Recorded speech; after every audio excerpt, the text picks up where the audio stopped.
సీతారామాభ్యాం నమః. శ్రీ గురుభ్యో నమః. శ్రీమద్ వాల్మీకి రామాయణము అయోధ్యాకాండము 49వ సర్గము.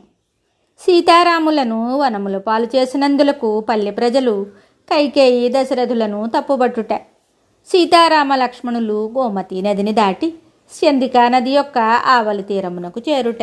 పురుషశ్రేష్ఠుడైన శ్రీరాముడు వేకువజామున తమసా నదీ తీరమున ప్రజలను విడిచిపెట్టి వెళ్ళిన తరువాత తండ్రి ఆజ్ఞను గుర్తు చేసుకుంటూ సీతాలక్ష్మణులతో కూడి వనముల వైపుగా చాలా దూరం ప్రయాణం చేశాడు. శ్రీరాముని ప్రయాణము అట్లు కొనసాగుతూ ఉండగా ఇంతలో శుభోదయమైంది. అంతటా శ్రీరాముడు పవిత్రమైన ప్రాతఃసంధ్యోపాసనను ముగించుకొని కోసల దేశమునకు దక్షిణమున గల వివిధ జనపదములను దాటుతూ ముందుకు సాగాడు.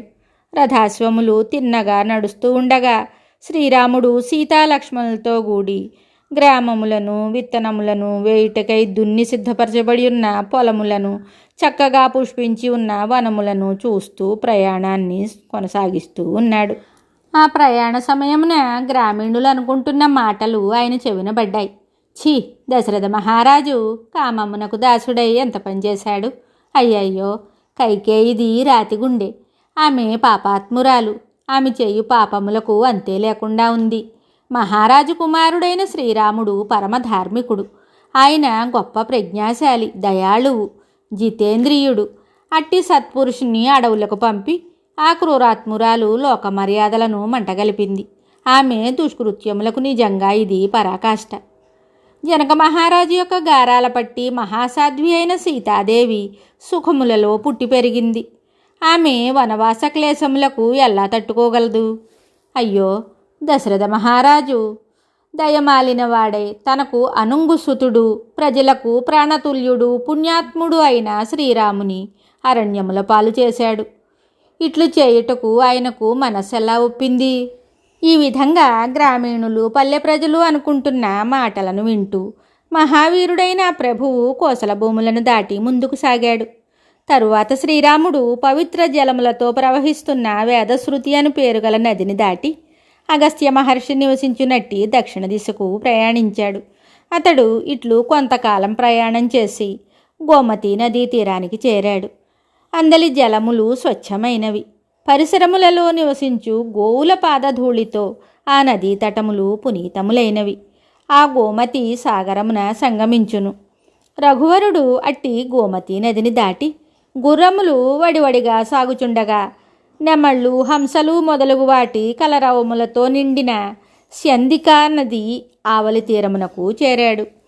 ధనధాన్య సంపదలతో తొలతూగుతూ పెక్కు జనపదములతో విలసిల్లుచున్న ఆ ప్రదేశాన్ని శ్రీరాముడు సీతాదేవికి చూపించాడు. పూర్వము మనుప్రభువు ఇక్ష్వాకు మహారాజునికి ఇచ్చి ఉన్న ప్రదేశము ఇదియే. అంతటా సద్గుణ సంపన్నుడును పురుషశ్రేష్ఠుడును అయిన శ్రీరాముడు సూత అని పదే పదే సంబోధిస్తూ మదించిన హంసల వలె మృదు మధుర స్వరంతో సారథిని ఉద్దేశించి ఇలా అన్నాడు. ఓ సుమంత్ర, మరలా నాకు తల్లిదండ్రుల దర్శన భాగ్యము ఎప్పుడు కలుగునో కదా. సరయూ నదీ తీర ప్రాంతములో గల ఈ పుష్పవనములలో వినోదముగా విహరించడి వేటాడు అవకాశము ఎప్పుడు అబ్బునో కదా. కానీ ఈ సరయూ నదీ తీరములందలి వనములలో వేటాడుటకై నాకు బలీయమైన కాంక్ష లేదు.